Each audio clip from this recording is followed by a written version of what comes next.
ආයුබෝවන් ව්‍යුහය හා බන්ධන විභාග ප්‍රශ්න විවරණය යටතේ ඔයා මේ එකතු වෙලා ඉන්නේ තුන්වෙනි වීඩියෝවත් එක්ක. හරිද?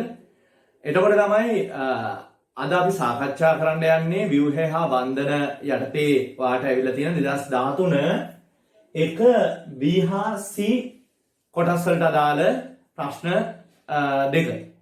එතකොට එක B හා C 2013 ඔයා මේ වෙද්දී ඒ ප්‍රශ්නය කරලා තමයි මේ වීඩියෝ එකත් එක්ක සම්බන්ධ වෙන්න ඕනේ. එතකොට ළමයි ඔයාට මේ වීඩියෝ එක මේ මාලාවේ තුන්වෙනි වීඩියෝ එක එතකොට මීට කලින් වීඩියෝ වල ඔයාට ලින්ක් එක හරිද? මීට කලින් වීඩියෝයේ ලින්ක් එක මේකේ පල්ලෙහා මේ වීඩියෝයේ පල්ලෙහා ඔයාට යොදලා තියෙනවා. ඒක ක්ලික් කරලා ඔයාට 2012 වීඩියෝ එක නරඹන්න පුළුවන්.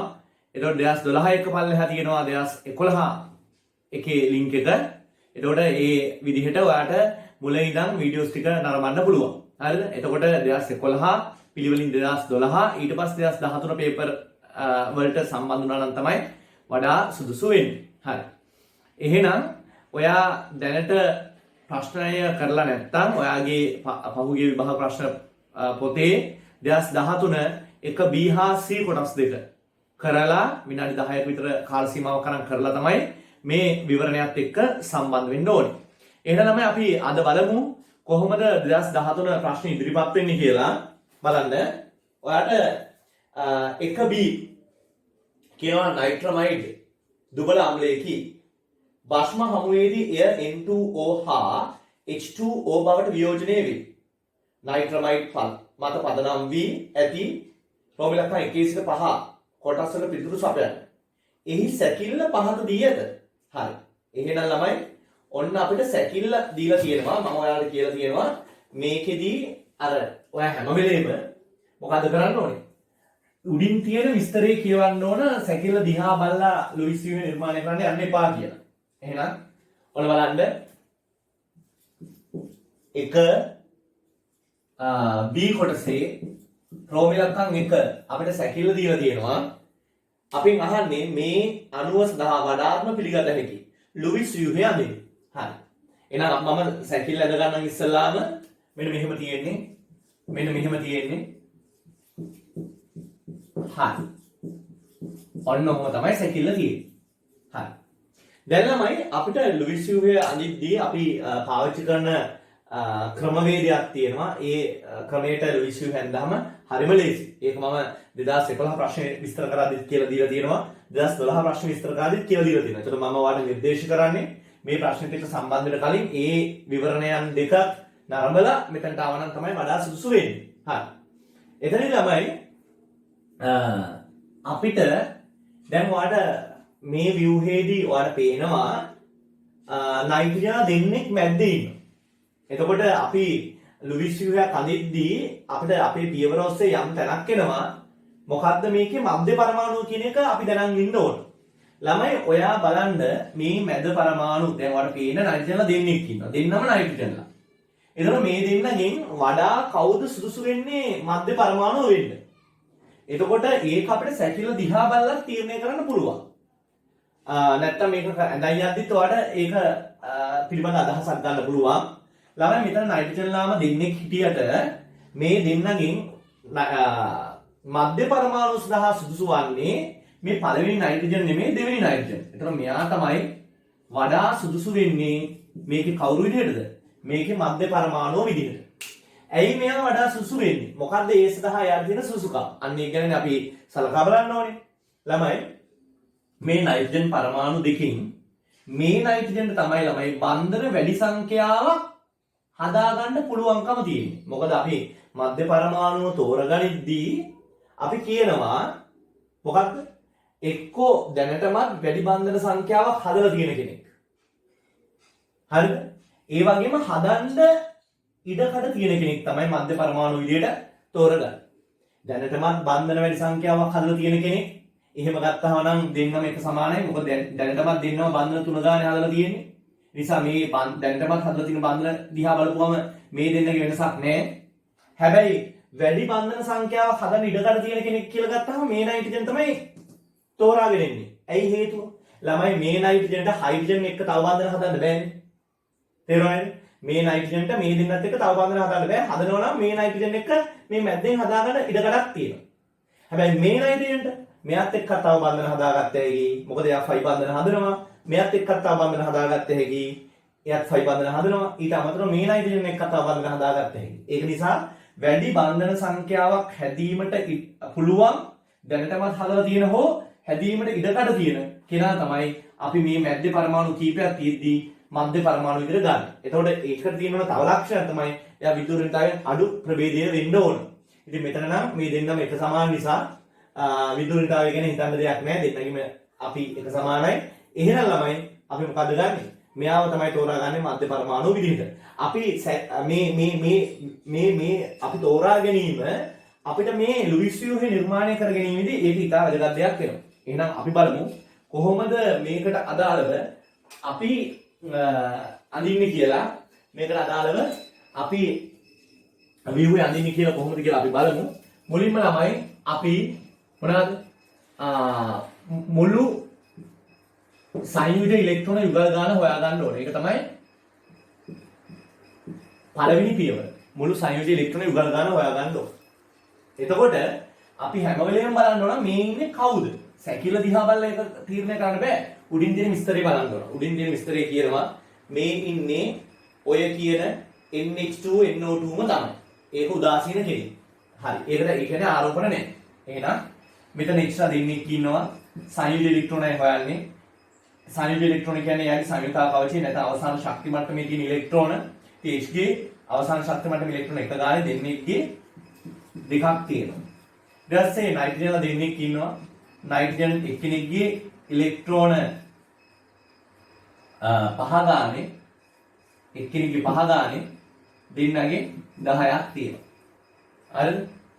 ඊළඟට ඔක්සිජන්ලා දෙන්නෙක් ඉන්නවා. එක්කෙනෙක්ගේ ඉලෙක්ට්‍රෝන 6 ගානේ මෙතන දෙන්නෙක් ඉන්නවා. ඉලෙක්ට්‍රෝන 12ක් තියෙනවා. එතකොට ළමයි ඔයාලා මෙතන ඒවා එකතු කරලා ගත්තාම 24යි කියලා උත්තර. අපිට ඕනේ ඉලෙක්ට්‍රෝන ගාන නෙමෙයි සංයුජ ඉලෙක්ට්‍රෝන ගාන නෙමෙයි යුගල ගාන. ඒ නිසා අපි මේක දෙකකින් බෙදනවා. ඔන්න එනවා මොනවද? මෙතන ඉලෙක්ට්‍රෝන යුගල් කීයද කියලා. 12යි කියලා උත්තරේ එනවා. දැන් ඊළඟ ස්ටෙප් එක මොකද්ද? ඊළඟ දෙවෙනි ස්ටෙප් එක. දෙවෙනි ස්ටෙප් එක තමයි ළමයි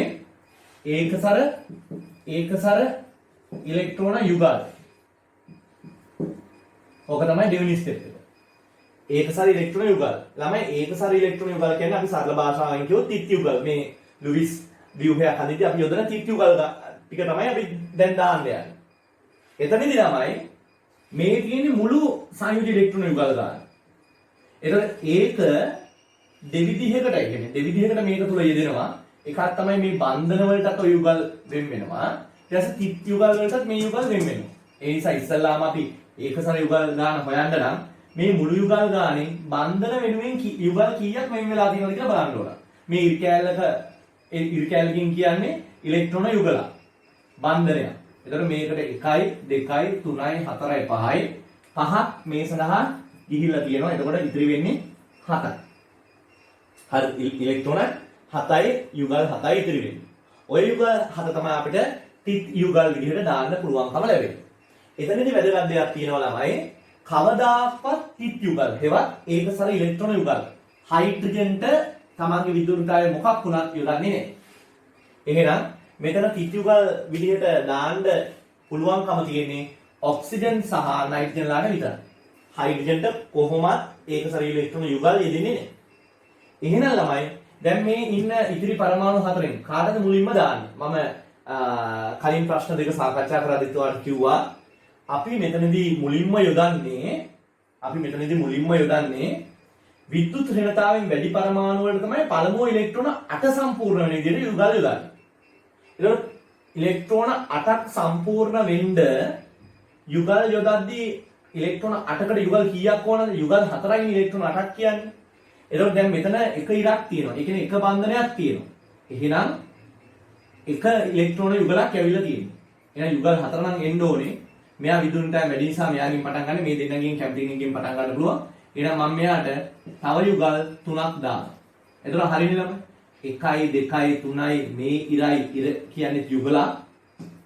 ඒ ඉරයි ඔක්කොම යුගල් 4යි. යුගල් 4යි කියන්නේ ඉලෙක්ට්‍රෝන 8යි. එහෙනම් එයාට ඉලෙක්ට්‍රෝන 8 සම්පූර්ණ වෙන විදිහට යුගල් දෙදුවා. ඊට පස්සේ මෙයාට දානවා. එයාට ඒ විදිහටම යුගල් 3ක් ඕන වෙනවා. මොකද මෙයාට එක ඉර කැලලයි තියෙන්නේ. ඒ කියන්නේ යුගල් ඔක්කොම 4ක් වෙන්න එක යුගලක් තියෙනවා. තව යුගල් 3ක් ඕන. ඔන්න යුගල් 3ක් දැන්. හරි. දැන් අපි යුගල් ඔක්කොම 7ක් තිබුණා. 7න් මෙතනට යුගල් 3ක් ගියා, මෙතනට යුගල් 3ක් ගියා. තව එක යුගලක් ඉතිරි. පරමාණු දෙකක් ඉන්නවා.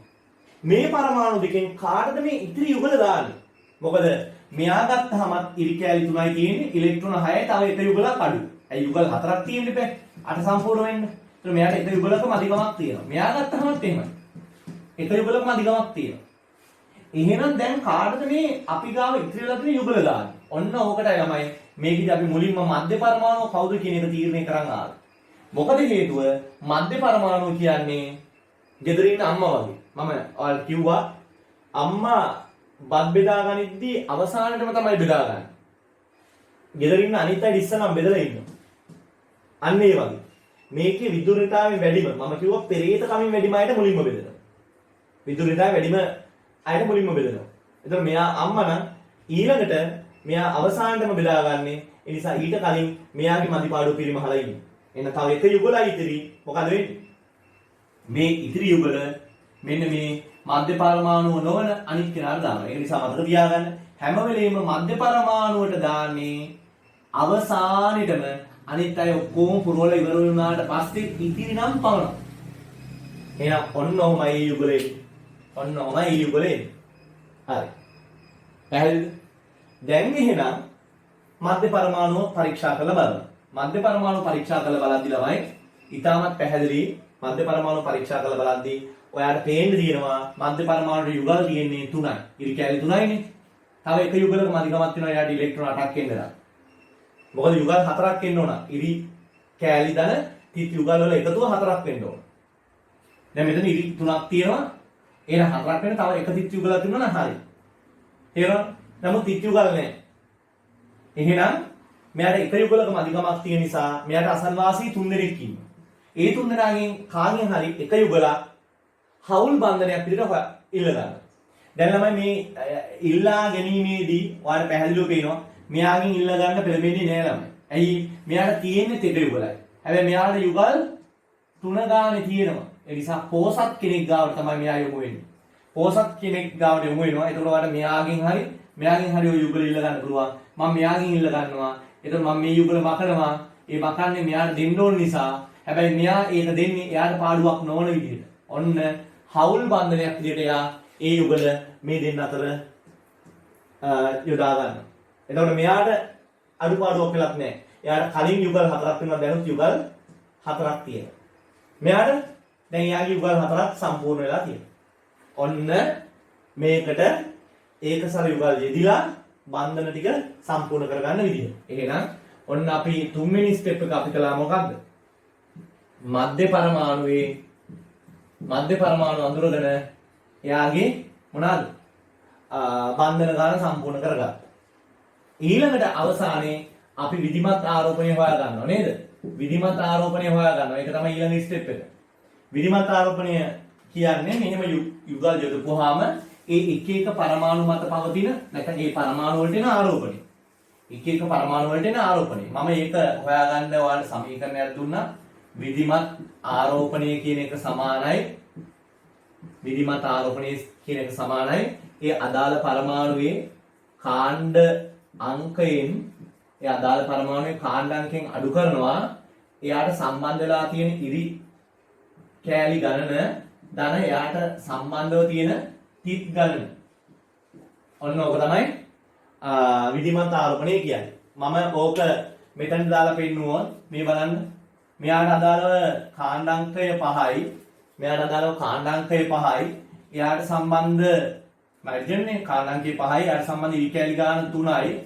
එයාට සම්බන්ධව තියෙන තිත් ගාන 2යි. තිත් යුගල් මේ ගන්නේ තිත් ගාන. බලන්න 5න් 3 ගාන 2 කියන්නේ 5යි. 5න් 5ක් අඩු කරවම උත්තරේ 0යි. එහෙනම් ළමයි ඔයාලට එතනින් පැහැදිලි වෙනවා මෙතන ආරෝපණයේ 0යි කියලා. හරිද? ඔයා ඔය විදිහට මෙතන නයිට්‍රජන්ට ඕක දාන්න. කාණ්ඩාංකය 5යි. එයාට සම්බන්ධ ඉරි කැලි ගාන 4යි. එයාට සම්බන්ධ තිත් නැහැ. 5න් 4ක් ගියාම ධන 1යි උත්තරේ. එහෙනම් මෙතන ආරෝපණය වෙන කික් මොකක්ද? ධන. ආරෝපණයක් තියෙනවනම් බිඳුව නම් දාන්න යන්නේ නැහැ. ආරෝපණයක් තියෙනවනම් අපි මේ විදිහට වරහන් ඇතුලේ ඒ සංකේතෙන් දානවා. ධන 1 කියද්දි 1 කියන එක දාන්නේ නැහැ. ඍණ 1 කියද්දි 1 කියන එක දාන්නේ නැහැ. හැබැයි 2 3 වෙද්දි ඒ අංකේ දානවා. එහෙනම් අපි ඕක මේ පරමාණුවට අපි අරන් බලමු.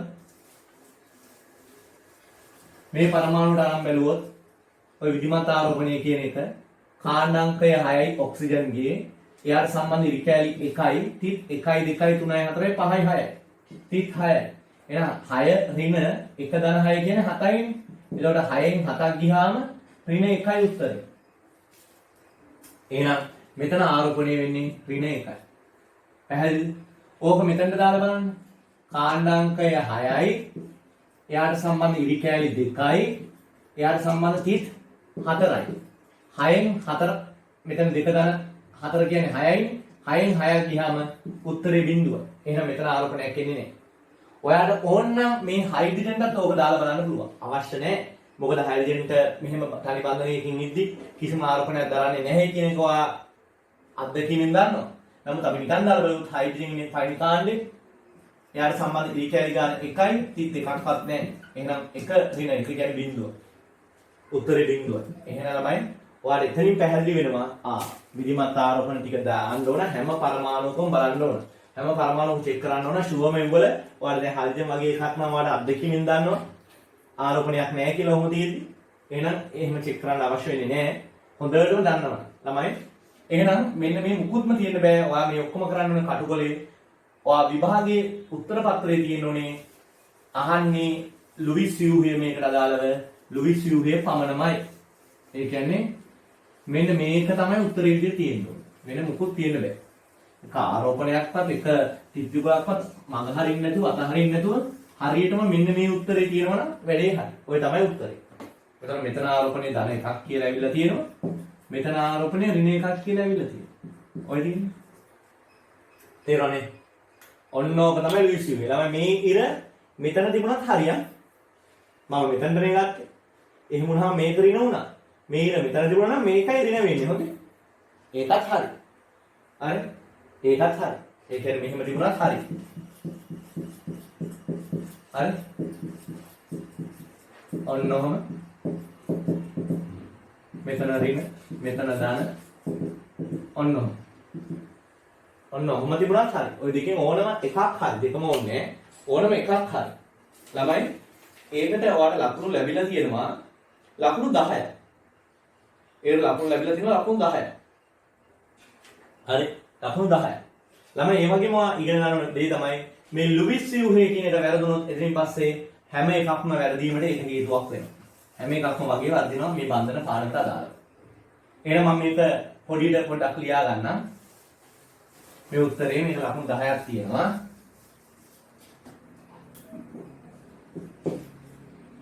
හරි.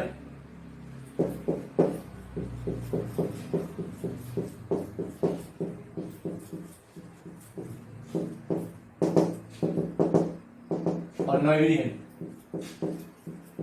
හරි. ඔය විදිහට අපි අඳගත්තේ නේ. හරි. ළමයි දෙවෙනි එක මොකක්ද අහන්නේ? දෙවෙනි එක අහනවා මේකට අදාළ සංප්‍රයුක්ත ව්‍යුහ අඳින්නද? මේකට අදාළ සංප්‍රයුක්ත ව්‍යුහ අඳින්නද? බලන්න. ඒ හේතු අත්වමින් ඒවා ඉස්සයිතාවක් කියන අදහස් දක්වනවා. මම කියලා දුන්නා ලේසි ක්‍රමය සංප්‍රයුක්ත ව්‍යුහ අඳින්න. සංප්‍රයුක්ත ව්‍යුහ අඳින්න කියන ලේසි ක්‍රමය තමයි අපි ඇඳ ගන්නවා මොකද්ද මේකේ සැකිලි. අපි ඇඳ ගන්නවා මේකේ සැකිලි. අපිට කැමති සංඛ්‍යාවක් සැකිල්ල විතරක් මෙන්න මේ දෙපැත්තට ඉහිසි තියෙන ඊතලෙන් ඇඳ ගන්න. හරිද? සැකිල්ල විතරක්. ඔන්න ඔය විදිහට. හරි? ඔන්න ඔය විදිහට අඳගන්න. හරි. ළමයි එතකොට ඔයා දැනගන්න ඕන මේ ඊතලයේ සහ මේ ඊතලයේ අතර තියෙන වෙනස්කම් මොකක්ද කියලා. දැන් උදාහරණයක් විදිහට අපි AB මේ ඊතලෙන් සම්බන්ධ කරලා තියෙනවා. AB මේ ඊතලෙන් සම්බන්ධ කරලා තියෙනවා. ඔය දෙකේ වෙනස මොකක්ද කියලා ඔයා දැනන් ඉන්න ඕන. ළමයි මේ ඊතලේ කවදාකවත් මෙතනට දාන්න බෑ. මේ තැනකට මේ ඊතලේ පාවිච්චි කරන්න බෑ. පාවිච්චි කරන්න ඕනේ මේ ඊතලේ. මොකද මේකේ තේරුම? මේ ඊතලේ තේරුම A ගෙන් කොටසක් B බවට පත් වෙනවා. B ගෙන් කොටසක් A බවට පත් වෙනවා. ඕකයි තේරුම. ඒ කියන්නේ අපි සලකන ඕනම මොහොතක Aත් ඉන්නවා Bත් ඉන්නවා. අපි සලකන මොහොතක මෙහෙම සම්බන්ධ වෙලා තියෙද්දි Aත් ඉන්නවා Bත් ඉන්නවා. ඇයි? ඒකෙන් කොටසක් තමයි B බවට පත් වෙන්නේ. B ගෙන් කොටසක් තමයි A බවට පත් වෙන්නේ. දෙපැත්තටම ඕක සිද්ධ වෙනවා. එතකොට අපි සලකන මොහොතේ Aත් ඉන්නවා Bත් ඉන්නවා. මේකේ තේරුම මොකද්ද? A සම්පූර්ණයෙන්ම B බවට පත් වෙනවා. B සම්පූර්ණයෙන්ම A බවට පත් වෙනවා. අපි සලකන මොහොතකදී එක්ක ඉන්නේ A එක්ක ඉන්නේ B A B දෙන්නම ඉන්න අවස්ථාවක් නේ. ඒකයි මේකේ තේරුම. මෙයා හරි ඉන්නවා. අපි සලකන මොහොතක ওই ව්‍යුහ තුනෙන් එකයි ඉන්නේ. හරි? එතකොට මේ කෙනාට ඉන්න පුළුවන් විදි ටික තමයි මේ සංප්‍රයුක්ත ව්‍යුහ කියලා අපි අඳින්නේ. එතකොට එක අණුවයිනේ. එක අණුව ඉන්න පුළුවන් ස්වරූප තුනක් තමයි මේ තියෙන්නේ. හරි? එතකොට සැබෑවටම ඉන්නේ මෙයක් නෙමෙයි මේ එක ස්වරූපයක්වත් නෙමෙයි ඔය ටිකේම එකතුව කියලා තමයි අපි සාකච්ඡාන්නේ. අපි සංප්‍රයුක්ත මුහුම කියලා කියනවා. ඒතර මෙතනට අදාළව ඔයා දැනන් ඉන්න ඕනේ මේ තියෙන්නේ මේ ව්‍යුහයට ඉන්න පුළුවන් විදි ටික තමයි මේ තියෙන්නේ. එතකොට ඔන්න දැන් අපි මෙයාට අදාළව සංප්‍රයුක්ත ව්‍යුහ අපෙන් අහන්නේ මෙම අණුව සඳහා සංප්‍රයුක්ත ව්‍යුහ අඳින්න. එහෙනම් අපි මොකද්ද මුලින්ම ස්ටෙප් එක අපි මේකේ සැකිලි ටික ඇඳ ගන්නවා මේ විදිහට. ඔන්න සැකිලි ටික ඇඳගත්තා. දැන් සැකිලි ටික ඇඳගත්තයින් පස්සේ ඔයා කරන්න ඕනේ ඕකේ ෆයි බන්ධනය තියෙන තැන. දැන් මෙතන තියෙන්නේ. ඒ තැන මාරු කර ඔයා මේකට අදාළව ඔය තැන මාරු කර මේකට අදාළව තැන් මාරු කරනවා. ෆයි බන්ධනයේ තියෙන තැන් මාරු කරනවා. ෆයි බන්ධනයේ තියෙන තැන් මාරු කරනවා. හරි? ෆයි බන්ධන තියෙන තැන් මාරු කරනවා. එතකොට දැන් ෆයි බන්ධනය හරි මෙතනට එන්න පුළුවන්. හරි? එතකොට මේ ෆයි බන්ධනය හරි? මේ ෆයි බන්ධනය මෙතනට යන්න පුළුවන්. මේ ෆයි බන්ධනය මෙතනට යන්න පුළුවන්. එතකොට තැන් තුනකට මේ ෆයි බන්ධනය යන්න පුළුවන්. එතකොට මේ තැන් තුන තමයි මේ පෙන්වන්නේ. එක්ක මෙතන තියෙන්න පුළුවන්. එක්ක මෙතන තියෙන්න පුළුවන්. එක්ක මෙතන තියෙන්න පුළුවන්.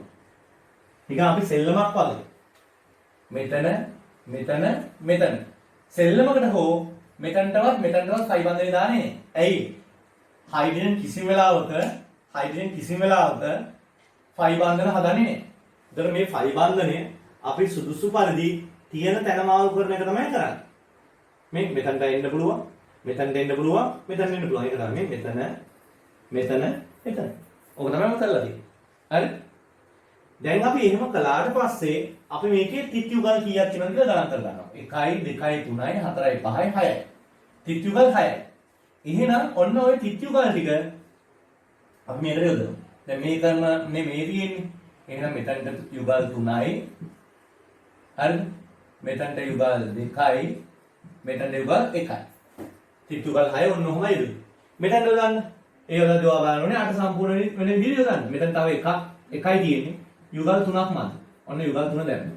මෙතන බන්ධන දෙකක් තියෙනවා. ඒ කියන්නේ යුගල් 2යි මදි. ඇයි ඔක්කොම යුගල් 4ක් වෙන්න එපා. බන්ධන දෙකක් කියන්නේ යුගල් 2යි. එතකොට තව 2යි මදි. මෙතනට 4 සම්පූර්ණයි. මෙතන තව එක යුගලක් මදි. මෙතන ඔන්න එක යුගලක් දැම්මා. දැන් යුගල් 6 ඇවිල්ලාද? 1 2 3 4 5යි 6යි. වැඩේ හරි නේද? වැඩේ හරි. යුගල් 6 ඇවිල්ලා. මෙතනට අපි යොදනවා. මෙතනට යුගල් 3ක් මදි. අපි යුගල් 3 දානවා. මෙතන යුගල් 3ක් මදි. ඒ යුගල් 3 දානවා. එතකොට මෙතනටත් හරි මෙතනටත් හරි යුගල් 6ක් හරි. තමයි පැහැදිලිනේ? එහෙනම් ළමයි ඔන්න මෙතනට යුගල් 3යි මෙතන යුගල් 3යි යුගල් 6යි හරි මෙව්වට එන්නේ නැහැ. දැන් අපි අර කලින් ඔයාලට මේකට ආරෝපණ හොයපු විදිහට විධිමත් ආරෝපණය හොයන්න ඔය සමීකරණ දාලා ඔයාලට පුළුවන්. විධිමත් ආරෝපණය ඒ සමීකරණ දාලා ඔයාලට පුළුවන් දැන් හොයන්න. එහෙම හොයපුවාම ඔයාට එනවා මෙතනට ඍණ මෙතනට ධන. මෙතන ගත්තොත් මෙතනට ඍණ මෙතනට ධන. මෙතන ගත්තොත් මෙතනට ඍණ මෙතනට ඍණ මෙතනට ධන මෙතනට ධන. බලන්න. ඔන්න ඔය විදිහට ඉන්නෝ. ළමයි ඔයා හැම මොහොතකම මතක තියාගන්න මේ හැමෝම මුළු ආරෝපණයෙන් එකිනෙකට සමාන වෙන්න ඕන. මුළු ආරෝපණයෙන් එකිනෙකට සමාන වෙන්න ඕන. බලන්න. ධනට ඍණ කපලා ගියහම මුළු ආරෝපණය බිඳුවයි. මෙතන ධන ඍණ කපලා ගියහම මුළු ආරෝපණය බිඳුවයි. මෙතන ඍණ දෙකට ධන දෙක කපලා ගියාම ඒත් මුළු ආරෝපණය බිඳුවයි. එහෙනම් මුළු ආරෝපණ මේ තුනේම එක සමානයි. එහෙනම් ඒ කතාවත් හරි. මුළු ආරෝපණය මේ තුනේම එක සමානයි. ඒ කතාවත් හරි. හරිද? එහෙනම් ඔන්න අපිට ඕකට ලකුණු වෙන් වෙලා තියෙනවා ළමයි එකකට ලකුණු 4 ගානේ. මේ එකකට ලකුණු 4 ගානේ වෙන් වෙලා තියෙනවා. මේ එකකට ලකුණු 4 ගානේ වෙන් වෙලා තියෙනවා. මේ එකකට ලකුණු 4 ගානේ වෙන් වෙලා තියෙනවා. දැන් සමහර පේපර්ස් වල මේ ව්‍යුහයම මෙතන ලිව්වහම ලකුණු දීලා නැහැ. නමුත් මේකේ දීලා තියෙනවා. දැක්ක නේද? ඒ නිසා මෙයාවට අමතරව තව සම්ප්‍රයුක්ත ව්‍යුහ අඳින්න කිව්වොත් මේක අඳින්න ඕනේ නැහැ. එහෙම නැත්නම් නිකම්ම ප්‍රශ්න කියලා දුන්නොත් ඉහත අනුවට සම්ප්‍රයුක්ත ව්‍යුහ අඳින්න කියලා මේ ව්‍යුහයත් එක සම්ප්‍රයුක්ත ව්‍යුහයක්ම තමයි. ඊළඟ තව උපක්‍රමයක් තියෙනවා. මම මේක මේ කොටසින් කියලා දෙන්නම්. අපිට ඊළඟට අහන්නේ මේකේ ස්ථායීතාවය. එතකොට ළමයි ඔයා දන්නවා අණුව අස්ථායී වීමට හේතු වෙන කාරණා තුනක් තියෙනවා. අණුවක් අස්ථායී වීමට හේතු වෙන කාරණා තුනක් තියෙනවා. මම ඒ කාරණා තුන සාකච්ඡා කළා පහුගිය ප්‍රශ්න දෙකම සාකච්ඡා කරද්දී මම මෙතනත් මතක් කරන්නම්. පළවෙනි කාරණාව තමයි වඩා විද්‍යුත් ඍණ පරමාණු මත ධන ආරෝපණයක් පැවතීම. එතකොට බලන්න මෙතන වඩා විද්‍යුත් ඍණ කෙනා කවුද? ඔක්සිජන්. ඔක්සිජන් මත ධන නැහැනේ. නයිට්‍රජන් මත ධන තිබුණාට වඩා විද්‍යුත් ඍණ කෙනා ඔක්සිජන් නිසා මේක අස්ථායී වීමට හේතුවක් විදිහට සලකන්නේ. ඊළඟ මෙතන ඒ තත්ත්වෙම. හැබැයි මෙතන එතන ප්‍රශ්න නැහැ. එහෙනම් ඔය පළවෙනි කාරණාව තමයි වඩා විද්‍යුත් ඍණ පරමාණු මත ධන පැවතීම. නමුත් මේ ව්‍යුහ තුනේදීම වඩා විද්‍යුත් ඍණ O මත ධන ඇවිල්ලා නැහැ. ඒ නිසා ඔන්න පළවෙනි කාරණාව නිසා මේ කවුරුත් අස්ථායී වෙලා නැහැ. දෙවෙනි කාරණාව මොනවාද? දෙවෙනි කාරණාව තමයි සජාතීය ආරෝපණ එක ළඟ පැවතීම. මෙතන ධනයි ඍණයි එක ළඟ තියෙන. ඒ කියන්නේ විජාතීය ආරෝපණ. මෙතන ධනයි ඍණයි එක ළඟ පවතින. එක ළඟ කියන්නේ ළමයි එකම බන්ධනයේ දෙපැත්තේ. මෙතන ආන්න එකම බන්ධනයේ දෙපැත්තේ ධන ධන ඇවිල්ලා තියෙනවා.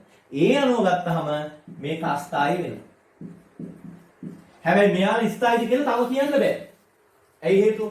හැම කාරණාවක්ම මෙයාලගේ ස්ථායී තත්වයට තියෙනවා නම් ඒක ස්ථායී. මොකද ළමයි අස්ථායී වෙන්න පුළුවන් එක කාරණාවක් හරි තිබුණොත්. හැබැයි ස්ථායී වෙන්න නම් 100%ක්ම කාරණා ස්ථායී තත්ත්වයට වාස්තහල විදිහට තියෙන්න ඕන. හරි? එහෙනම් ළමයි ඊළඟ අපි බලනවා සාපේක්ෂව ආරෝපණ විසිරීම අවම වීම. බලන්න. මෙතන ධනයි ඍණයි තැන් දෙකක තියෙන්නේ. මෙතන තැන් දෙකක තියෙන්නේ. මෙතන තැන් හතරක තියෙනවා. එහෙනම් මෙයාට සාපේක්ෂව මේ දෙන්නගේ ආරෝපණ විසිරීම අඩුයි. ඒක නිසා මේ අනිත් කාරණා ස්ථායී වීමට ස්ථායී පැත්තට බලලා තියෙන නිසා මේකත් ස්ථායී මේකත් ස්ථායී. අන්න ඒ විදිහටයි ස්ථායී අය කවුද අස්ථායී අය කවුද කියන එක තීරණය කරන්නේ. දැන් සමහර ළමයිට තියෙනවා මෙහෙම දෙයක්. ඉස්සල්ලාම මේ ලුයිස් ව්‍යුහේ ඇඳගනිද්දී එයාලා මුලින්ම ඇඳගන්න ව්‍යුහේ මොනවා හරි ක්‍රමයකට දෙන්නේ මේක. එයාලා මේ ඩබල් බොන්ඩ් එක දාලා තියෙන්නේ එනුයි මැද්දට. එහෙම වෙන ළමයි ඉන්නවා. ඒ වගේ ළමයෙක් නම් ඔයාගෙත් වැරදුනේ දැන් ඔයා මේ ප්‍රශ්නේ සාකච්ඡා කරගෙන යද්දී ඔයා මේ ප්‍රශ්නේ කරලා දැන් මෙතනට ඇවිල්ලා තියෙද්දි ඔයාට සිද්ධ වුණේ මේක නම් මෙතනට ඇදලා තියෙන්නේ. එතනින් පස්සේ මේ ප්‍රශ්නේ නෙමෙයි. ඊට පස්සේ අහන ප්‍රශ්න ඔක්කොම වර්ධිනවා. හරිද? ඊට පස්සේ අහන ප්‍රශ්න ඔක්කොම වර්ධිනවා. එතකොට ඔයාට මේක නම් ඇඳිලා තියෙන්නේ. ඔයා වගේ ළමෙක් මෙන්න මේකයි කරන්න ඕනේ. ඔයා මේක කටුවැඩ කොලේ ඇඳලා මේක පේපර් එකේ ලියන්න යන්න එපා. ඔයා මේ ප්‍රශ්නේ කරලා ඉන්න. දෙවෙනි ප්‍රශ්නේ අහනවානේ සම්ප්‍රයුක්ත ව්‍යුහ ඇඳලා ඒක ස්ථායී අස්ථායී බව තීරණය කරන්න කියලා. අන්න ඒ ප්‍රශ්නේ කරලා ඉන්න. ඒ ප්‍රශ්නේ කරලා ඉවරුණාට පස්සේ ඒකේ යන ස්ථායී අස්ථායී බව තීරණය කරන්න. අන්න එතන වඩා ස්ථායීම ව්‍යුහ තමයි ව්‍යුහ වලින් එකක් තමයි මොකද්ද? මෙතන ලුයිස් ව්‍යුහය වෙන්නේ. ස්ථායීම ලුයිස් ව්‍යුහය තමයි ලුයිස් ව්‍යුහ විදිහට අපි සලකන්නේ.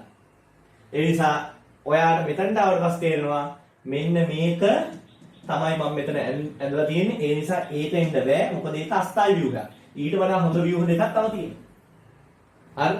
ස්ථායි කීප දෙනෙක් ඉන්නවා නම් ඒකිනුත් හොඳම එක්කෙනාම තෝරගන්න. දැන් මෙතන නම් දෙන්නම සමානයි. හරි. එහෙනම් ළමයි හොඳම view එක තමයි මෙතන ලියවෙන්නේ. හරි. එහෙනම් මම හිතන්නේ ඒකත් පැහැදිලි මම හිතන්නේ ඔයාලට. හරි.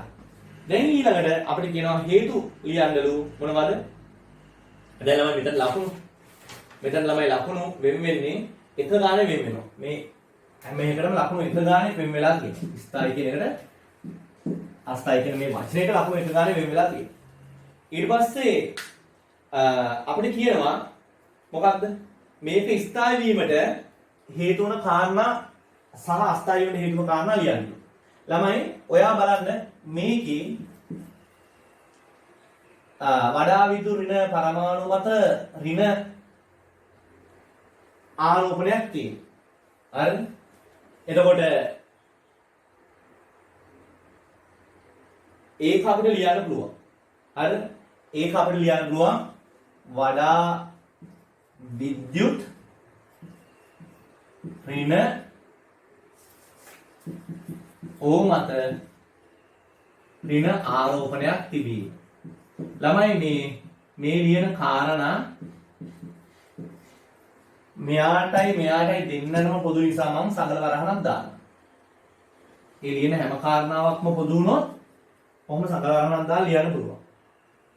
තව එකක්. මොකක්ද? ළමයි මේ බලන්න විජාතීය ආරෝපණ. සජාතීය නෙමෙයි. ಜಾති දෙකක ආරෝපණ එක ළඟ පැවතීම. එහෙනම් ඒකත් ස්ථායි වීමට හේතුව. කරට අනිත් පැත්ත. විජාතීය ආරෝපණ එක ළඟ පැවතීම. විජාතීය ආරෝපණ එක ළඟ පැවතීම. හරි? මේ ධනයි ඍණයි එක ළඟ පවතී. මේ ධනයි ඍණයි එක ළඟ පවතී. ඊළඟ එක මොකක්ද? ළමයි මේකට සාපේක්ෂවනේ. සාපේක්ෂව කියන වචනේ දාන්න. ආරෝපණ විසිරීම අවම වීම. සාපේක්ෂව ආරෝපණ විසිරීම අවම වීම. සාපේක්ෂව ආරෝපණ විසිරීම අවම වීම. එතකොට ළමයි මේ කාරණා තුනෙන් ඔයාලට කාරණා දෙකකට ලකුණු එක ගානේ දීලා තියෙනවා. මම මෙන්න මෙහෙම දානවා. හරි? ලකුණු දෙකක් දීලා තියෙනවා. කාරණා තුනෙන් දෙකකට. හරි? එක ගානේ දීලා තියෙනවා. ඔයාලා කැමති දෙකක් ලියන්න. හරි? ඊළඟට මොකද්ද මේක අස්ථායි වීමට හේතු? ළමයි මේක අස්ථායි වීමට හේතු සජාතීය ආරෝපණ එක ළඟ පැවතීම. සජාතීය ආරෝපණ එක ළඟ පැවතීම. එක ළඟ පැවතීම. සජාතීය ආරෝපණ එක ළඟ පැවතීම. ඊළඟ ළමයි ඔයාලා ලියන්න පුළුවන් මොකද්ද? මේ දෙන්නටම සාපේක්ෂව ආරෝපණ විසිරීම ඉහළ වීම.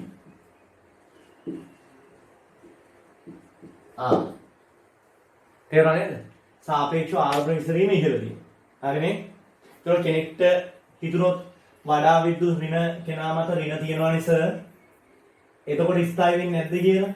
නෑ ළමයි. අස්ථායි වීමට එක කාරණාවක් තිබුණත් ඒක අස්ථායි වෙනවා. ස්ථායි වෙන්න නම් හැම කාරණාවක්ම ස්ථායි තත්ත්වයට වාසසහගත විදිහට තියෙනවා. එහෙනම් තමයි මේ කාරණා දෙකෙන්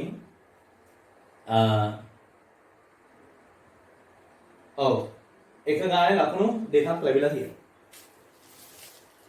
එක ගානේ ලකුණු දෙකක් ලැබිලා තියෙනවා. හරි. හරි. එහෙනම් ඔන්න ඔහොමයි තමයි මේකේ ලකුණු විහිදිලා තියෙන්නේ. බලන්න ඔයාගේ කොහොමද ලකුණු ටික ලැබිලා තියෙන්නේ කියලා. ඊළඟ ප්‍රශ්නේ. අපිට කියනවා මෙම පහදියේදී වගුවේ දක්වා ඇති ඉලෙක්ට්‍රෝන ජ්‍යාමිතිය හැඩය මුහුම්කරණය. කාරණා ඔක්කොම හරි. එහෙනම් මම මේ ටික මකනවා. හරි? මේ ටික මකනවා රෝම ඉලක්කම් 3 සාකච්ඡා කරන්න යන්න.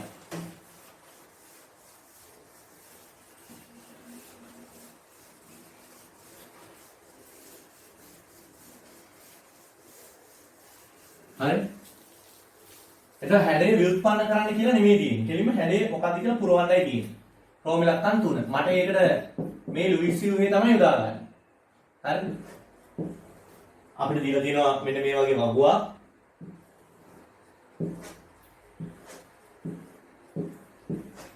හරි?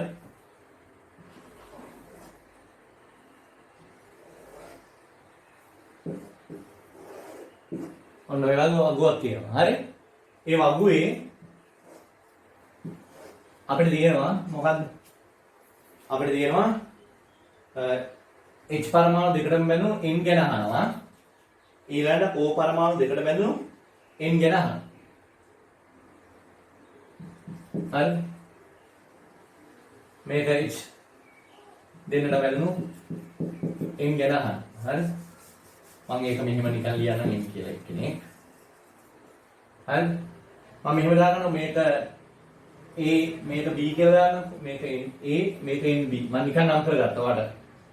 තේරෙන්න ඕන නිසා මේ x දෙන්නට බැලුණු n මේ ඉන්නේ. එයා මම a කියලා ගත්තා. o දෙන්නට බැලුණු n b කියලා ගත්තා.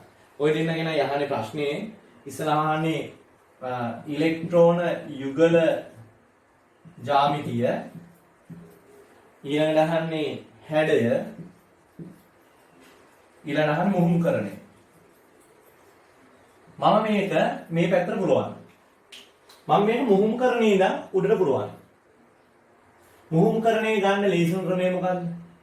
මුහුම්කරණේ ගන්නේ සිග්මා බන්ධන ගාන ධන ඒකසර යුගල ගාන එකතු කරපුවම එනවා මුහුම්කරණේ අකුරු ගාන. බලන්න පළවෙනි එක්කෙනාගේ සිග්මා බන්ධන 1 2 3යි ඒකසර යුගල් 1යි. එතන උත්තරේ ඉන්නේ 4යි කියලා. 4යි කියලා සිග්මා බන්ධන ගාන ගන්න ඒකසර යුගල් ගාන එන්නේ. එතන 4 කියලා ආවනම් ඒකේ තේරුම තමයි අකුරු 4 මුහුම් කරන්නේ. ඒ කියන්නේ S1යි P අකුරු 3යි. sp3 මුහුම් කරන්නේ. දැක්කද? එතකොට මෙයාගේ මුහුම් කරන්නේ sp3. දැන් sp3 කියලා ආපු විදිහ තමයි තේරුම් ගන්න ඕනේ. ඒ කොහොමද? මෙයාගේ සිග්මා බන්ධන 3යි ඒකසර 1යි. එතකොට ඒ අදාළ පරමාණු වටා තියෙන සිග්මා බන්ධන ගාන ධන ඒකසර යුගල් ගාන එකතු කරපුවාම එන අංකෙ දිනවනේ මෙතන 1 2 3යි 4යි. සිග්මා බන්ධන 3යි ඒකසර 1 යුගලයි ඔක්කොම එතකොට 4යි. ඒකේ තේරුම මුහුම් කරන්නේ අකුරු ගාන 4ක් වෙන්න ඕන. මුහුම් කරන්නේ අකුරු 4ක් වෙන්න නම් S1යි P අකුරු 3යි. sp3. අපි මෙතන ගන්න සිග්මා බන්ධන 1යි මෙතන 1 2යි මෙතන 1 3යි. તો සිග්මා බන්ධන 3යි කියන්නේ අකුරු 3ක මුහුම් කරන්නේ. අකුරු 3ක මුහුම් කරන්නේ කියන්නේ S1 අකුරයි P අකුරු 2යි. sp2. එතකොට 3ක් හැදෙන්නේ 1යි 2යි 3යි. මෙතන 4 හැදෙන්නේ 1යි P අකුරු 3යි කියන්නේ ඔක්කොම 4යි. එහෙනම් මේකේ මුහුම් කරන්නේ sp2. හරි? ළමයි මුහුම්කරණය ලියාගත්තා නම් ඊට අදාළව ඔයා හැඩය පුළුවන් වෙන්න ඕන. මොකද මුහුම්කරණය ඒක පාඩම් කරන් ඉන්න ඕන. මුහුම්කරණය SP නම් ඒකේ හැඩය රේඛීය. SP2 නම් මේ හැඩය නෙමෙයි ළමයි මේ ඉන්නේ ඉලෙක්ට්‍රෝන යුගල ජ්‍යාමිතිය. හරි? ඉලෙක්ට්‍රෝන යුගල ජ්‍යාමිතිය මේ ඉන්නේ. හරිද? ඉලෙක්ට්‍රෝන යුගල ජ්‍යාමිතිය. එතකොට SP නම් මුහුම්කරණය ඉලෙක්ට්‍රෝන යුගල ජ්‍යාමිතිය රේඛීය. SP2 නම් තලීය ත්‍රිකෝණාකාර. sp3 නම් චතුස්තලීය. එතකොට මේක ගෙදරින් පාඩම් කරන්න ඉන්න ඕන. එහෙනම් මුහුම් කරන sp3 නම් ඉලෙක්ට්‍රෝන යුගල ජ්‍යාමිතිය මොකද්ද? අර පාඩම් කරන් ඉන්න නිසා චතුස්තලීය. sp2 නම් තලීය ත්‍රිකෝණාකාර. තලීය ත්‍රිකෝණාකාර. ඉතින් බලනකොට මම නිකම්ම ලකුණු ඇවිල්ලා. හරිම ලේසියිනේ. හැබැයි මේක වැරදුනොත් ඔක්කොම වදිනවා. ඒක තමයි මෙතන තියෙන ඊටාම වැදගත් කාරණාව. හැඩය. හැඩය ගන්න ළමයි හැඩ වගුවක් තියෙනවා. ඒ හැඩ වගුව අනුව තමයි හැඩය ගන්න ඕනේ. දැන් උදාහරණයක් 2. ඒකසර බිඳුවයි නම් හැඩය රේඛීය. 2යි සිග්මා බන්ධන ගන්න. මේ දෙක ඉස්සරහින් දාන්නේ. සිග්මා බන්ධන 2යි ඒකසර බිඳුවයි නම් හැඩය රේඛීය. සිග්මා බන්ධන දෙකයි ඒක සර එකයි නම් හැඩේ ඒක කෝණික. ඔන්න ඔහම සිග්මා බන්ධන ගානයි ඒක සර යුගල ගානයි අනුව හැඩ මොනවද කියලා හැඩ වගුවක් තියෙනවා. එහෙම හැඩ 13ක් තියෙනවා. ඒ හැඩ 13 පාඩම් වෙන්න ඕන. එතකොට ළමයි බලන්න සිග්මා බන්ධන 3යි ඒක සර එක යුගලයි. එතකොට 3 1 මොකක්ද හැඩේ? ත්‍රිකෝණාකාර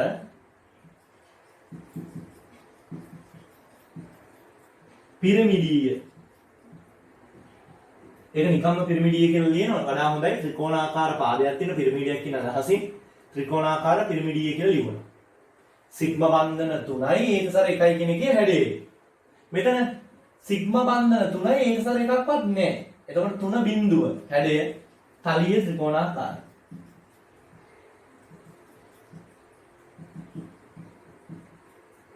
හරි? තලීය ත්‍රිකෝණාකාරයි. හරි? පැහැදිලිද ඔයාලට? තේරෙනවද? එහෙනම් ළමයි ඔන්න වගු. හරි?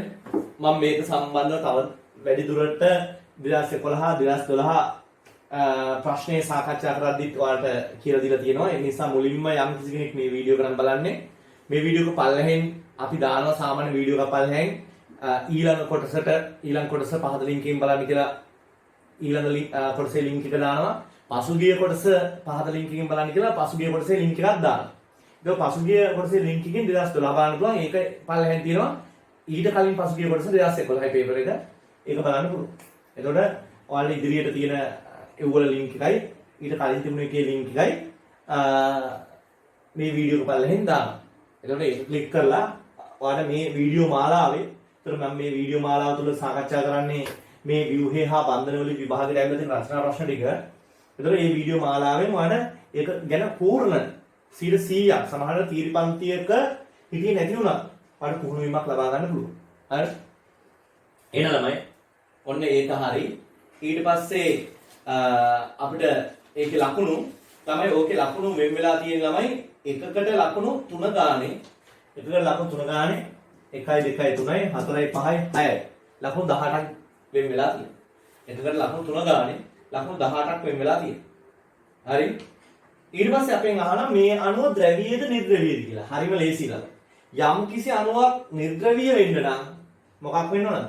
වටේට තියෙන පරමාණු මොනවද වෙන්න ඕනද? එක සමාන වෙලා මූලික හැඩයකින් ඉන්න ඕන ඒ අණු. ළමයි මේක අනිවාර්යෙන් මේ පැත්තේ ඔක්සිජන්, මේ පැත්තේ H. ඒතර වඩා පැහැදිලිව පේනවා. මේකේ ද්විද්‍රව ගූර්ණයක් තියෙනවා. මේකේ බල අසමානතාවයක් තියෙනවා. දැන් ළමයි මේක හැඩයට ඇඳොත් කොහොමද එන්නේ?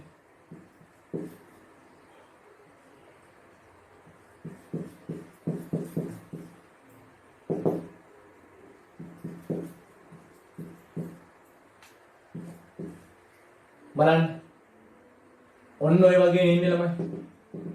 ඇයි මේක තලිය ත්‍රිකෝණාකාරයි අංශක 120යි ආසන්න වශයෙන් කෝණය. මේක මොකද්ද? ත්‍රිකෝණාකාර පිරමිඩීය. ඔන්න ඔහමනේ. ඉතින් බලන්නකො ළමයි. මේක සමමිතිකව නෑ. තේරෙනවද? අසමානයි. ඒක නම් අනිවාර්යෙන්ම දැන් නිර්ද්‍රවීය වෙන්න නම් මොකද්ද වෙන්න ඕනේ? මේක සමමිතිකව මේකේ එක එක බන්ධන වලට තියෙන බලයන් ටික කපලා යන්න ඕනේ. හරිද? මේක එතකොට ආයෙ හිතන්න දෙයක් නෑ මේක ද්‍රවීයයි. හරිද?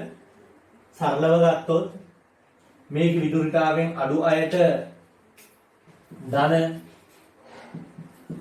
වැඩි අය ඍණ විදිහට අපි මාක් කළොත් ඔයාලට පැහැදිලිව පේනවා මේ කෙලවරවල 1 2 3යි 4යි 5යි. අපි මේක ගන්න නැතුව මේකයි ඔය ටික ගමු. ඔය කෙලවරවල 5 ගමු. ඔය 5 ගත්තාම කොයි හරි තැන් දෙකක ධන ඍණ ඇවිල්ලා නම් ඒක ද්‍රවීය විදිහටයි සලකන්නේ. එතකොට ඔයා බලන්න විදුලිකාවෙන් අඩු කෙනාට ධන දාලා ඊට ඒ බන්ධනේ වැඩි කෙනාට ඍණ දාලා ඔය විදිහට අපි ධන ඍණ දාගෙන ගියාම කෙලවරවල් වලට ධන ඍණ ඇවිල්ලා තියෙනවා. පේනවනේ මේ දෙන්නටම ධන ඇවිල්ලා තිනවා මේ පැත්තේ මේ දෙන්න ඍණ ඇවිල්ලා තිනවා මෙයක් එක්ක. එහෙම ඇවිල්ලා තිනවා ඒක ද්‍රවීය. එහෙනම් අපෙන් අහනවා ඊළඟ ප්‍රශ්නේ මෙම අණුව ද්‍රවීයද නිර්ද්‍රවීයද? ඒක ද්‍රවීය කියන වචනේ ලියලා තියෙන්නයි ඕනේ. ද්‍රවීය කියන වචනේ ලක්ෂණ 4ක් තියෙනවා. හරි ද්‍රවීය කියන වචනේ ලියලා තියෙන්නයි ඕනේ. ක්‍රම ලක්ෂණ 4ට. ද්‍රවීය කියන වචනේ ලියලා තියෙන්නේ ක්‍රම ලක්ෂණ 4ට. ලකුණු 4ක් මෙන්න වෙලා තියෙනවා. ලකුණු 4ක් මෙන්න වෙලා තියෙනවා. හරි? තොරවල නැත්නම් 4ට උත්තරේ ද්‍රවීය 5. කොහොමද නැත්නම් 5. අපෙන් අහනවා මෙව්වල බන්ධන හදන්න හේතුණු කාක්ෂික මොනවද කියලා. මම ඒකට ලේසි ක්‍රමයක් කියලා දීලා තියෙනවා. මොකද්ද කරන්න තියෙන්නේ? අපෙන් අහන ප්‍රශ්නේ මොකක්ද කියලා මම දාලා පෙන්නන්නම්. හරි. මම ඉස්සලාම ලේසි ක්‍රමය කියලා දෙන්නම්කො මෙන්න මෙහෙම. පරමාණු එකකට විතරක් සම්බන්ධ අයගේ දාගන්න අවසාන ඉලෙක්ට්‍රෝන වින්‍යාසය ලිව්වහම ඉලෙක්ට්‍රෝනයේ තියෙන අවසාන උපශක්ති මට්ටම. මෙයාගේ 1s. හැබැයි පරමාණු එකකට වඩා වැඩි සංඛ්‍යාවකට සම්බන්ධ නම්, يعني දෙකකට හරි තුනකට හරි සම්බන්ධ නැහැ. මෙතන දැන් පරමාණු 3 එකක සම්බන්ධයි. එයාලගේ මුහුම්කරණය දාගන්න ඕනේ. අපි මුහුම්කරණය හොයාගත්තානේ. එයාලගේ මුහුම්කරණය දාගන්න ඕනේ. අපි මුහුම්කරණය හොයාගත්ත නිසා මේ විදිහට ලියනවා. හරි නේද? ඇයි? මෙයත් පරමාණු 1 2 3කට සම්බන්ධයි. මෙයත් පරමාණු 1 2 3කට සම්බන්ධයි. හැබැයි මෙයා විතරයි සම්බන්ධ. එතකොට එයාගේ ඉලෙක්ට්‍රෝන වින්‍යාස ලිව්වම අවසාන ඉලෙක්ට්‍රෝනේ පිරෙන උපශක්ති මට්ටම ලියන්න ඕනේ. දැන් ඔක්සිජන් කියන්නේ ඉලෙක්ට්‍රෝන 8යිනේ තියෙන්නේ. 1s2 2s2 2p4. කොහොමද පිරෙන්නේ? તો අවසාන ඉලෙක්ට්‍රෝනේ පිරෙන්නේ 2p වලට. අන්න එහෙම ලියා ගන්න ඕන. මම මේ ලේසිම ක්‍රමය කියලා. හරි? ලකුණු ලබා ගන්න පුළුවන් මාකින් එකේ ලකුණු දෙන ලේසිම ක්‍රමය කියන්නේ. හරි? මේකේ තව උසස් රසායන විද්‍යාවේ තව සංකල්ප තියෙනවා. දේවල් තියෙනවා. මම එව්ව මෙතනට කියලා දුන්නොත් ඔයාලට ගන්න එක ටිකක් අසීරු වෙනවා. අමාරු වෙනවා. ඒ නිසා ලේසි ක්‍රමය මම මේ ඔයාලට කියන්නේ. දැන් මොකද කරන්නේ? ඔයාලගෙන් අහන ප්‍රශ්නේ දිහා බලනවා. ඔයාලගෙන් අහන්නේ මොන බන්ධන හදන්නද? N1 N2. ඉස්සලාම අහන්නේ මෙන්න මේ බන්ධනය හදන්න. මෙන්න මේ බන්ධනය හදන්න. හේතු වුණ කාක්ෂික මොනවද කියලා. ඉතින් හරි ලේසි. මොකද්ද ඔයා ලියන්න ඕනේ? මේ බන්ධනය හදන්න N1 කියලා මෙයාව නම් කරලා තියෙන්නේ. N1 කියලා මෙයාව නම් කරලා තියෙන්නේ. මෙයා 2 කියලා නම් කරලා තියෙන්නේ. හරිද? તો ඔයා ලියනවා N1 මොකද්ද? sp3 ඒක මුහුම් කරණයක්නේ. අපි ලියන්නේ මුහුම් කාක්ෂික. ධන N2 මොනවාද? sp2 මුහුම් කාක්ෂික. ඔන්න ඔය ටික තමයි මේ බන්ධනය හදන්න හේතු වෙලා තියෙන්නේ. ඒ මේ පැත්තේ sp3 මේක sp2. ඊළඟ ප්‍රශ්නේ අහන්නේ N1 හා H. මෙන්න මේ බන්ධනය හදන්න. ඊළඟ ප්‍රශ්නේ අහන්නේ. ඔන්න ඔය බන්ධනය හදන්න. එතකොට ඔයා ලියනවා He 1s පරමාණුක කාක්ෂික. හරි? ධන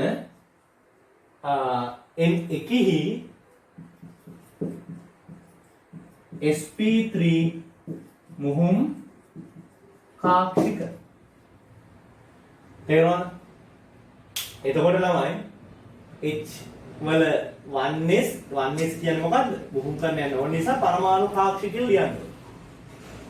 sp3 කියන්නේ මුහුම් කරන්නයක් වෙච්ච දෙයක් නිසා මුහුම් කාක්ෂික කියලා ලියන්න. ඔහොමයි උත්තර දෙන්නේ. මේ උත්තර දෙකයි ලියලා තියෙන්නේ. හරි?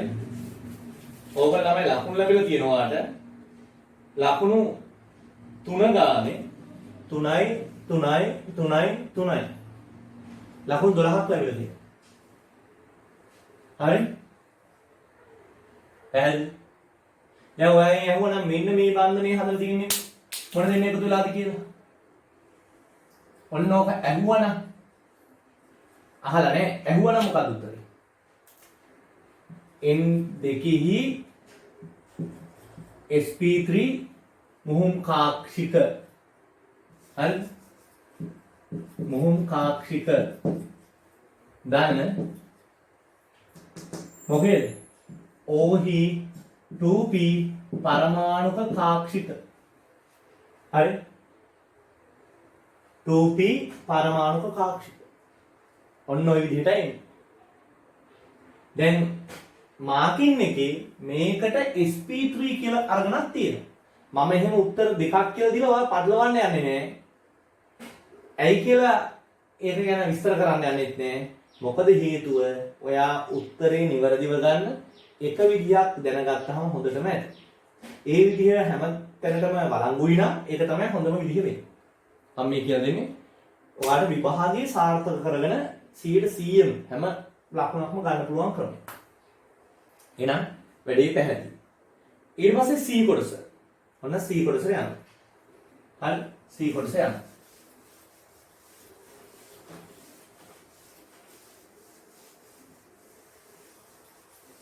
C කොටස.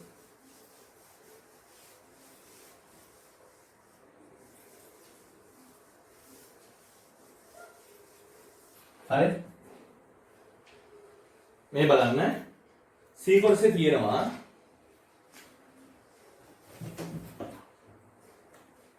හරි C කොටසේ තියෙනවා අපිට ප්‍රෝබලකම් මෙහෙම තියෙන්නේ C කොටසේ තියෙනවා xenon තියෙනවා ඊළඟට තියෙනවා CH3Cl තියෙනවා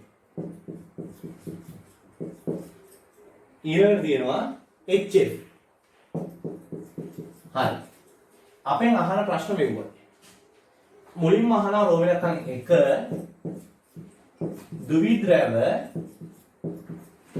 ද්විද්‍රව බල තියෙන්නේ කාර්ද කියලා අහනවා ඊළඟට H බන්ධන තියෙන හයිඩ්‍රජන් බන්ධන තියෙන කාර්ද කියලා අහනවා රෝමලකම් 3 අපෙන් අහනවා ලන්ඩන් බල තියෙන කාර්ද කියලා ලන්ඩන් අපකිරණ බල ඔන්න ඔය තමයි ප්‍රශ්න. ළමයි මෙතන ඉන්න ද්‍රවීය හැමෝටම ද්විද්‍රව බල තියෙනවා. මෙයා තනි පරමාණුවක් නේ. තනි පරමාණු වායුවක් නේ ඒක. කොහොමද ද්‍රවීය වෙන්නේ බෑනේ. මෙයා ද්‍රවීය. ඒ කොහොමද හොයන්නේ? ද්‍රවීයයි කියන්නේ ළමයි ධන ඍණ කෙලවරවල් තියෙනවා කියන්නේ. මෙයා ද්‍රවීයයි. ධන ඍණ කෙලවරවල් තියෙනවා කියන්නේ. දැන් කෙනෙක්ට ද්‍රවීයයි කියන එක අඳුර ගන්න බැරි නම් ඔන්න මම ඒක ලේසි වෙන්න මම එයාගේ view හෙළුවා. මේ තියෙන්නේ CH3Cl. දැන් ධන ඍණ කෙලවරවල් කොහොමද හොයාගන්නේ? ළමයි මේකේ විද්‍යුත්තාවෙන් වැඩි කෙනාට ඍණ කියලා දාගන්න. විද්‍යුත්තාවෙන් අඩු කෙනාට ධන කියලා දාගන්න. මේ බන්ධනය ගත්තාම කාබන් ඉචු ගත්තාම මේක විද්‍යුත්තාවෙන් අඩුයි. මේක වැඩි. දැන් පේනවාද කෙලවරවල් මේ පැත්ත ධන මේ කෙලවර ඍණ කියලා. ඒක ධන ඍණ කෙලවරවල් තියෙන නිසා මේක මැද්දක්නේ. ධන ඍණ කෙලවරවල් තියෙන නිසා මේක ද්‍රව්‍ය. මෙතන ඊට පහසුයි. මේක ධන විදුලිතයන් අඩු නිසා මෙයාට සාපේක්ෂව මේක ඍණ. මේ බන්ධනේ දෙපැත්තින් දෙන්නට සාපේක්ෂව දාගන්න. මේ බන්ධනේ දෙපැත්තේ මෙයාට සාපේක්ෂව විදුලිතයන් අඩුයි. ඒක නිසා ධන මෙයාට සාපේක්ෂව විදුලිතයන් වැඩි. ඒක නිසා ඍණ. මෙතනත් එහෙමයි. කාබන් සාපේක්ෂව හයිඩ්‍රජන් විදුලිතයන් අඩුයි. මොකද මේක 2.5 විදුලිතයන් මේක 2.1යි. මේක දාන්න. කාබන් සාපේක්ෂව Cl කියන්නේ මෙයාගේ 2.5යි මෙයාගේ 3යි විදුලිතයයි. නිසා ඍණ. එහෙනම් මේ කෙලවරවල් තුනම ධන වෙලා මේක ඍණ වෙලා. ධන ඍණ කෙලවරවල් තියෙනවා නම් ඒක ද්‍රවීය. මේකත් ද්‍රවීය. ළමයි ද්‍රවීය සියල්ලටම ද්විද්‍රව වල හදන්න පුළුවන්. එහෙනම් මොකක්ද උත්තරේ වෙන්නේ? මෙතනට CH3 Cl උත් වෙනවා HF උත් වෙනවා. කෙනෙක් කිව්වොත් HF කියන්නේ හයිඩ්‍රජන් බන්ධනයක් නේ හදන්නේ කියලා. ඔව් ළමයි. හයිඩ්‍රජන් බන්ධන කියන්නේ මොකක්ද? විශේෂකරණය වුණු ද්විද්‍රව බලයක්ම තමයි. එහෙනම් ඊළඟට H බන්ධන. H බන්ධන හදන්න ළමයි. H බන්ධන හදන්න හරි? H බන්ධන හදන්න අපි සලකන්නේ අපි නිර්වචනය කරන්නේ කොහොමද? HF අණුවක් ඊළඟට HF කාණ්ඩයක් නැත්තම් අපි මෙහෙම ගමු FH කාණ්ඩයක් OH කාණ්ඩයක් NH කාණ්ඩයක් යම්කිසි අණුවක තියෙනවා නම් තමයි එයාට හයිඩ්‍රජන් බන්ධන හදන්න පුළුවන් වෙන්නේ. එයාට හයිඩ්‍රජන් බන්ධන හදන්න පුළුවන් වෙන්නේ එතකොටයි. පැහැදිලිද? එයාට හයිඩ්‍රජන් බන්ධන හදන්න පුළුවන් වෙන්නේ එතකොටයි. එතකොට තමයි මේකේ එහෙම කාණ්ඩයක් තියෙන කෙනෙක් ඉන්නේ HF විතරයි. તો CH3Cl එයාට එහෙම කාණ්ඩයක් නැහැ. එහෙනම් එයාට හයිඩ්‍රජන් බල හදන්න විදිහක් නැහැ. තේරුණාද? ඊළඟට ලන්ඩන් බල. ළමයි ලන්ඩන් බල ඕනෑම අණුවකට හරි පරමාණුවකට හරි හදන්න පුළුවන්. ඒක නිසා මේකට xenon ගන්නත් පුළුවන්. CH3Cl ලුත් වෙනවා, HF උත් වෙනවා. ඇයි? ලන්ඩන් බල නිර්මාණය වෙන්නේ පරමාණු හරි අණුවල හරි ඉලෙක්ට්‍රෝන වලාවේ චලනයන් වල ඇතිවන අසමතුලිතතාවය නිසා. අසමානතාවය නිසා. දැන් උදාහරණ xenonගේ ලන්ඩන් බල ඇති වෙන විදිහ මම කිව්වොත් xenon කියන කෙනාගේ ඉලෙක්ට්‍රෝන වලාව ඔන්න ඔහොමනේ තියෙන්න ඕනේ ළමයි. නමුත් සමහර වෙලාවට xenonගේ මේ පැත්තේ ඉලෙක්ට්‍රෝන ප්‍රමාණය අඩු වෙලා මේ පැත්තේ ඉලෙක්ට්‍රෝන ප්‍රමාණය වැඩි වෙන්න පුළුවන්. එතකොට වැඩි පැත්ත ඉතා කුඩාවට ඍණ විදිහට ආරෝපිත වෙනවා. අඩු පැත්ත ධන විදිහට ආරෝපිත වෙනවා. එතකොට මොකද වෙන්නේ? ඔය දේම සිද්ධ වුණොත් තව xenon කෙනෙක් ඉන්නවා. ඔය දේම සිද්ධ වුණොත් ඒ ආසන්නේ තව xenon කෙනෙක් ඉන්නවා. එයාගේ අඩු පැත්ත ධන, එයාගේ වැඩි පැත්ත ඉලෙක්ට්‍රෝන වැඩි පැත්ත ඍණ. එතකොට මේ පැත්ත ධන, මේ පැත්ත ඍණ. දැන් මොකද වෙන්නේ? මේ පැත්තේ ඍණයි මේ පැත්තේ ධනයි ආකර්ෂණය වෙනවා. ඔන්න ඔය බල තමයි ඔය විදිහට මෙව්වලත් ඇති වෙන්න පුළුවන්. ඔය බල තමයි මොනවාද කියන්නේ? ලන්ඩන් බල කියලා කියන්නේ. එතකොට මේ ඉලෙක්ට්‍රෝන වලාවේ සිදුවන අසමතුලිතතාවය නිසා තමයි ලන්ඩන් බල ඇතිවීම සිද්ධ වෙන්නේ. එතකොට ඒක මේ ඒක පරමාණුක වායුවක වුණත්, මේ විදිහේ අණුවක වුණත්, ඒක ද්‍රව්‍ය වුණත්, නිර්ද්‍රව්‍ය වුණත් මේ ඉලෙක්ට්‍රෝන වලාවෙන් ඇතිවන මේ අසමතුලිතතාවය නිසා ඇතිවන බල හට ගන්නවා. ඒක නිසා ලන්ඩන් බල හැම පරමාණුවකට හැම අණුවකටම ලන්ඩන් බල ඒ වාතර හට ගැනීම සිද්ධ වෙනවා. එහෙනම් ළමයි ඕකට එකකට ලකුණු වෙන් වෙලා තියෙනවා. පළවෙනි එකට දෙක ගානේ වෙන් වෙලා තියෙනවා. මෙහෙම මේකට 2යි මේකට 2යි මේකට 2යි. මේකේ පළවෙනි එකට ලකුණු 2යි ඊළඟ එකට 1 ගානේ වෙන් වෙලා තියෙනවා. පළවෙනි එකට 2යි ඊළඟ එකට 1 ගානේ වෙන් වෙලා තියෙනවා. ඔන්න ඔහොමයි ලකුණු වෙන් වෙලා තියෙන්නේ ඕක. හරිද? එහෙනම් අදට මේ ප්‍රශ්නේ සම්පූර්ණයෙන් සාකච්ඡා කළා. අපි ඊළඟ වීඩියෝ එකත් එක්ක හම්බ වෙමු.